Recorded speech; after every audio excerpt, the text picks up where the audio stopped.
ஏசாயா 40ஆம் அதிகாரம் 31ஆம் வசனம், கர்த்தருக்கு காத்திருக்கிறவர்களோ புது பலனை அடைந்து கழுகுகளைப் போல சேட்டைகளை அடித்து எழும்புவார்கள்.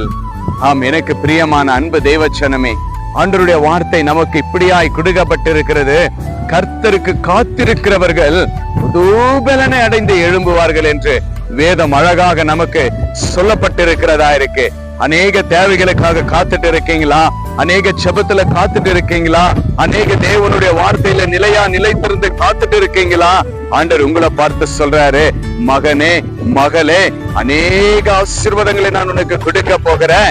கர்த்தருக்கு நீ காத்திருந்த, என்னுடைய வார்த்தைக்கு நீ கீழ்ப்படிந்திருந்த, உனக்கு நான் கழுகை போல சேட்டைகளை அடித்து எழும்புவதற்கு நான் உதவி செய்து உன் சத்துருகளுக்கு முன்பாக உன் தலையை நான் உயர்த்துவேன் என்று ஆண்டவர் உங்களை பார்த்து சொல்லுகிறவராய்